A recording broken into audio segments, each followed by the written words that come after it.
Hello YouTubers and welcome to my channel. This is a channel that I am creating to help as I learn some of my hobbies. In this case, my focus is on photography right now. It is something, again, I'm not looking to be a professional here. I'm just looking to give advice as how I am learning in this field. I do watch quite a number of professional photographers and I get some great advice from them. So as I'm applying that advice, I'd like to share it to others out there. So one of the things that I'm talking about today is the exposure triangle. So the image that I have here is an image that's available online from Creative Raw. I think it's one of the better ones that really explains how the triangle works. And again, the triangle is not something that is a perfect world scenario. What I mean by that is that every picture you take using this type of method is going to be dead center, which the image shows as a bullseye with an arrow in it. There are a lot of times when you want to go outside of this for reasons. So explaining the triangle to my perception, again, my perception, so again, no right or wrong here. Your aperture, your ISO, and your shutter, when you adjust all of them in a perfect world to be dead center, the photo is the best that you're going to get for the most part, again, right out of the camera. So everything that I take, by the way, I am not doing any editing software right now, so everything I take is direct from the camera, and I'll show some pictures a little later on. So the first thing to talk about is the aperture. So again, these are all available online and they've helped me greatly. So the idea of the aperture is your lens has a f setting. So f meaning its value of how much light comes in. And let's say you have a lens that is adjustable from f1.4 to f22. As the image shows, the wider the aperture is, the more open the lens will be. So example, f1.4, as you can see, the aperture is wide open, it lets a lot of light in. When you narrow it down to f22, you can see that from the center, that circle is very small, so it's not letting as much light in. Okay, so what does this mean? In low light situations, you want to have the aperture open as much as you can, allowing the sensor to get as much light to it as possible. And then vice versa. If you're on a very sunny day, closing that f-stop down helps you get a picture that is not going to be overexposed. Okay, that is basic. That is not a real life scenario as far as how you can adjust these things. I'm going to explain that in a minute. So I'm just giving a very basic concept of aperture. Okay, the next one that I have here explains a little bit of the three together. So your ISO is basically the speed of the film. Let's use the word film, and I hate to use that because we're in a digital world now, but when I started out with photography and I was really good with it, we were in the film world.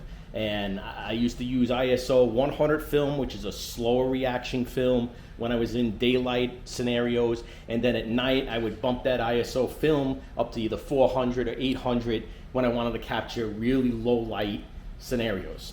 In the world of digital, everything has changed, but the concept is almost the same. So the lower the ISO, the more the lower the sensitivity is of the film. But what do we mean by that? So if you're taking a really bright picture, we want the camera or the ISO to be as low as possible. This way it captures that image with as much clarity as what it can. Again, this is very basic. This is not a professional saying this is my conception of how the ISO works.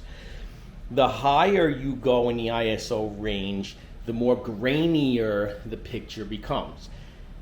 Now, in a digital world, the way this was explained to me again by professionals is if you picture a digital sensor, it has a million little tiny sensors inside of a big sensor, or what looks like a rectangle type of sensor.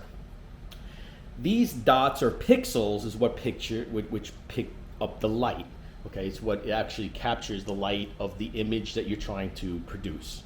Okay, So when you are down in the low sensitivity range, your ISO 50, well, 50 is not a real world scenario, but ISO 100 is a real world scenario.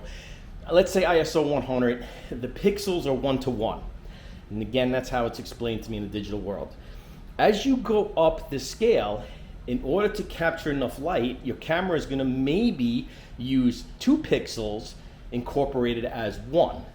So now instead of it being a direct 1:1 pixel, it's now 2 pixels to 1. And then as you go up again, 400, it may become 4 pixels to 1. And what that means is now it's using 4 pixels to capture 1 speck of light on that sensor. Thus the reason why, as you go up in the ISO world into your really high, ranges, your 12,800 and so on, more and more pixels are used to capture light, and thus you end up with an image that looks like it's fuzzy or it's pixelated, okay? This is basic. Again, I am not a professional here. This is the explanations that I've gotten from some of the professionals, okay? My interpretation of this is not so much to know exactly what the camera's doing, not doing, and so on. It's more on how you can take a better picture. That's the basis of this whole video, okay? And then we have your shutter. Your shutter is the speed in which the camera captures the light. So the faster the speed, the faster the shutter rolls, open to close in other words, and the quicker it will capture light. The lower the speed, the longer the shutter will stay open to allow light in, okay? So we have our basis here. This is again, very general. So let's go back to this one, okay? And here's something that I'm learning. Not every picture you're gonna want to be dead center on this triangle. And I'm gonna give you some really good examples, okay? First, when I show you these are images that I took in a past trip. Absolutely none of them are edited because I do not use editing software at this time. Will I get there? Yes, okay? But my theory is if you learn how to use the camera correctly, the picture you capture when you print it is 100% usable. Can it be tweaked? Yes, absolutely. But do you need to? No, okay? So these are pictures, again, they're printed on plain paper. We're not even using photo paper at this point. Okay, I'm going to use this as an example. This is a most recent picture, again, coming back from Disney. This was the nighttime parade, again, printed on plain paper. So this picture, I really liked the way it came out because it brought all the colors that you actually saw when this parade was going down Main Street.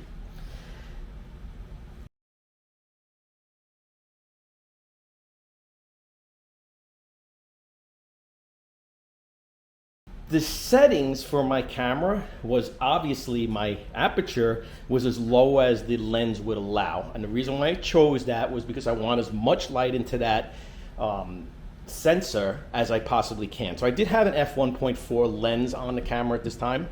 So I had it wide open at f.14, okay? Now, it is a moving subject. So I don't want to shoot with a shutter speed very low because if I did, it would come out with a blur. So in this particular picture, I actually shot it at a shutter speed of 1/125. The reason why I picked that was because it allowed the characters that you see on the actual train to stop the motion of them waving their hands and so on, okay? But I also wanted the picture not to be pixelated. So I selected an ISO that was at 800. The reason why I did this was because on my particular camera, I feel I can push it to 1600 ISO. Anything above that, it does start to pixelate. Is pixelation bad? Well, it depends on how much is there. Again, we're not talking about editing software. We will get to that hopefully later in these videos. But yeah, there are ways that you could remove some pixelation from a picture when you are shooting high ISOs. But for me, I would rather try to get it the best that I can right out of the camera and not have to edit much, okay, when time comes for me to edit. So that is an example of, going back to this, did I actually shoot for dead center? Not really. I wanted the picture to be as best that I can get it, but not be blurry And also I had to say, okay, well, the aperture had to be set at this, the ISO had to be set at that, but I also wanted the shutter speed here. So am I out of the perfect world, dead center? Yes, I am. So the theory of the triangle is very good, and I will never say anything bad about that because I've learned a lot about this. But when you go into a darker image, you have to remember, balance all three. So that's what I did with this shot. I balanced all three to get what I wanted. Is it a dead center shot? No, it's not, but it's a shot that's 100% usable for what I wanted. And I have other examples of this. So this was a really good one. It's one of my favorites. I can show you Mickey, who was on the top of that float. And again, you know, this was another shot that was bumped up in a higher ISO range. I believe I did shoot at it was 1200 ISO on this one. And again, I still kept the camera at 1/25 of a second, shooting again wide open at f1.4. But you know, you can capture that really, really good. Now, in comparison, I have a Samsung S23 camera, and I got to tell you, it struggled. It didn't get me anything close like this. And granted, you know, I'm not knocking the cell phone world by no means. There are better ones that are out there as well. But, you know, you're kind of limited to whatever the camera sees is what it's going to take. It's not something you can, you know, adjust for the most part on a cell phone.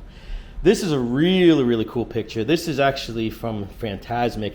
And just to show you how far away, this is the top of the mountain. I'm sorry, the midsection of the mountain where Mickey comes out, and there's water all around him and laser lights and all that stuff. It's a very high speed show.